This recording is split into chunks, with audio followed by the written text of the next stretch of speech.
pray to God every single day for the speedy and peaceful dismantlement of the state of Israel. Then we can once again coexist as we have for hundreds of years. We have older rabbis who will testify lived in the old state of Jerusalem, in the old state, in the old city of Jerusalem, in the old city. They lived door by door. This rabbi lived in the old city of Jerusalem before 1948. He'll tell you how he lived, coexisted with all the Arab neighbors, how they babysat each other's children when they went to Yom Kippur, when the women went to Yom Kippur on the fast day, the Muslim neighbors babysat the children, the most precious objects they gave to them to protect. How could that be if they're our enemies, mortal enemies? Because they're not. It's not a religious conflict. That's a Zionist ploy of accusing everybody of being anti-Semitic. You want peace? You want to have a conference here of peace? Step back and look and read the facts. Not the facts that have been misconstrued by the Zionist propaganda. The facts that are realities. The facts on the ground. How we've been living for hundreds of years in Yemen, in Morocco, in Tunisia, in Palestine, in Egypt. What Arab land have not Jewish people been living together with Muslims without any human rights groups? Tell me what land the Jews did not live in harmony with the Muslims. In Iran, we have over 25,000 Jews there, thank God. Why? Because this is not a religious conflict. It's purely because of a political movement, a relatively new movement, which is antithetical, contradictory to the Jewish religion of thousands of years. Judaism is spirituality, a religion of compassion to emulate God.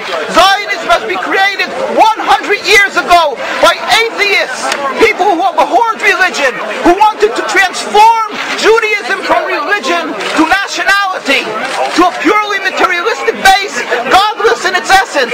That is not Judaism, and they have no right to use the name of Israel. They've usurped our name, they've stolen our symbols, and they've stolen our identity.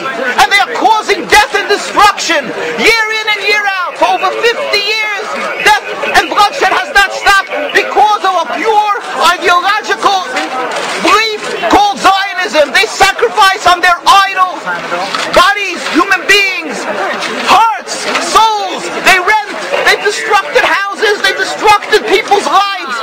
What can we do about this? Let's step back and think.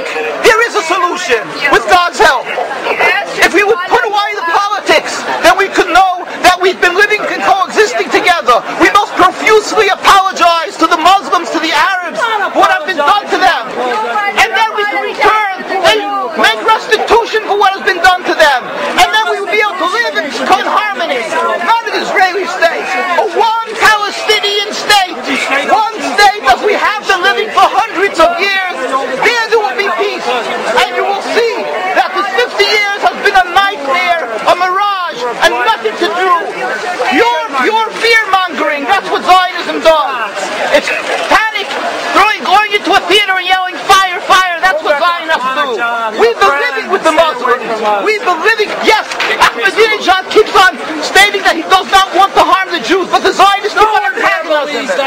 Of course you don't, because you have an agenda. You want to further Zionism. You want enemies.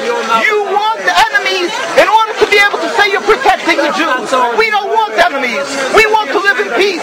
We have been always living in peace with the Muslims, and we will, with God's help, continue to live with them in peace. We implore the participants in this conference, read, step back, study the history truthfully, and see what the true Jewish voice is of hundreds of thousands of Jews who are still true to their religion.